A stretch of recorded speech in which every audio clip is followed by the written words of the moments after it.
সবাইকে স্বাগত জানিয়ে শুরু করছি আজকের পর্ব। আজ আমি আপনাদের সাথে একটা নতুন রেসিপি শেয়ার করতে যাচ্ছি। তালের রুটি বা তালের বড়া আমরা কম বেশি সবাই খেয়েছি। তা আজ আমি আপনাদেরকে তৈরি করে দেখাবো কাঁঠালের রুটি। কাঁঠালের রুটিটা অনেকটা তালের রুটির মতো, কিন্তু তার টেস্ট এবং স্বাদটা একটু ভিন্ন ধরনের, কিন্তু দেখতে প্রায় অনেকটা তালের রুটির মতো। তো চলুন দেখা যাক মূল রেসিপিতে। আমি তালের রুটি তৈরি করার জন্য এখানে বেশ কিছু পাকা কাঁঠাল নিয়েছি এবং কাঁঠালগুলোকে হাত দিয়ে চেপে রসটা বের করে নিয়েছি। আপনারা চাইলে ব্লেন্ডার দিয়ে ব্লেন্ড করে নিতে পারেন। আমি হাত দিয়ে চেপে রসটা বের করে নিয়েছি এবং একটা ছ্যাঁকনা দিয়ে ছেঁকে নিয়েছি। এবার হয়তো চুলার মধ্যে কাঁঠালের রসগুলো বসিয়ে দিলাম, দিয়ে এর মধ্যে পরিমাণ মতো লবণ দিয়ে দিলাম।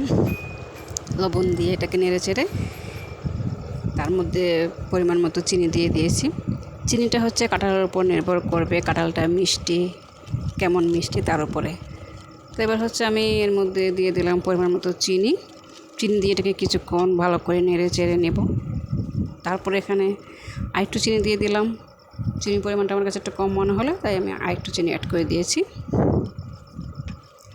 দিয়ে এটাকে একটা খুন্তি দিয়ে নেড়ে চেড়ে নেব, ভালো করে জাল করে নিতে হবে। আমি এখানে এক ফোঁটাও পানি দিইনি, সম্পূর্ণ কাঁঠালের রস দিয়ে আজকে রুটিটা আমি তৈরি করব। কাঁঠালের রুটির ক্ষেত্রে কাঁঠালটা একদম পাকা নরম হতে হবে, শক্ত হলে হবে না। তো এবার হচ্ছে আমি এখানে দিয়ে দিলাম পরিমাণ মতো আটা দিয়ে এটাকে নেড়ে চেড়ে ভালো করে মিশিয়ে নিতে হবে।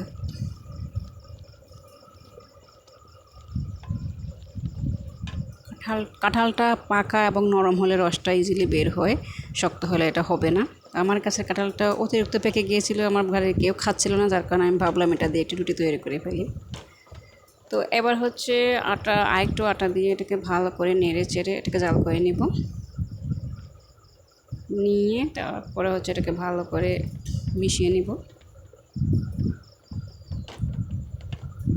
সবগুলো আটা এবং কাঁঠালের রসটা ভালো করে মিশিয়ে নিয়েছি।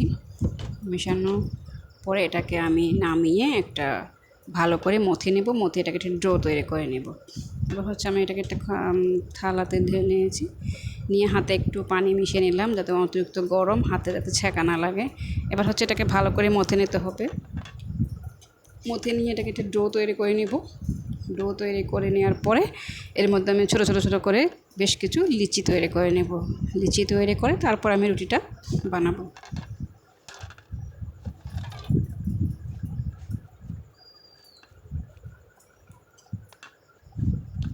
আটাটা ভালো করে মথে নিচ্ছি। নিয়ে এবার হচ্ছে এর মধ্যে আমি কিছু লিচি কেটে নিয়েছি। এবার হচ্ছে আমি রুটিটা তৈরি করব। রুটি তৈরি করার জন্য এখানে কিছু আটা দিয়ে দিলাম, আর হচ্ছে লিচিগুলো দিয়ে এটাকে ভালো করে বেলে নিতে হবে। আমার রুটি বানানো শেষ। এবার আমরা চুলায় চলে যাব। চুলাতে আমি একটা তাওয়া বসিয়ে দিয়েছি। তাওয়াটা গরম হওয়ার পরে এর মধ্যে আমি এক এক করে রুটিগুলো ছেঁকে নেব।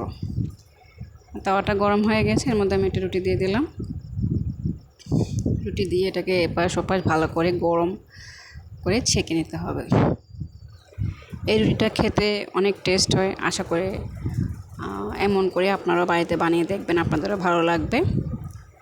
অনেকটা তালের রুটির মতো, কিন্তু এর স্বাদটা একটু ভিন্ন ধরনের, ফ্লেভারও ভিন্ন। তো এভাবে আপনারা বাড়িতে একবার ট্রাই করে দেখবেন, আপনাদেরও ভালো লাগবে। আমার তো খুব ভালো লেগেছে।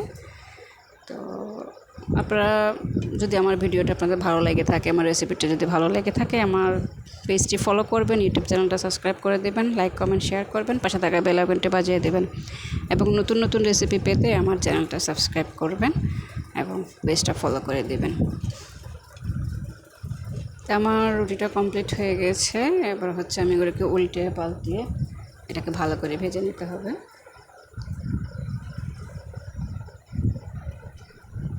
আমার রুটিগুলো ভাজা কমপ্লিট হয়ে গেছে। এবার হচ্ছে আমি একটা প্লেটে নিয়ে এটাকে দেখাচ্ছি কেমন হয়েছে, এটার ইয়াটা কেমন। দেখুন আমি একটা ছিঁড়ে দেখাচ্ছি। অনেকটা খেতে অনেক টেস্ট, অনেক মজা। আমার কাছে পুরো তালের রুটির মতো মনে হয়েছে। এটার এত তো অন্যরকম একটা ফ্লেভার, অন্যরকম স্বাদ। আশা করি আপনাদের ভালো লাগবে। আপনারা একবার হলে বাড়িতে এটা ট্রাই করে দেখবেন।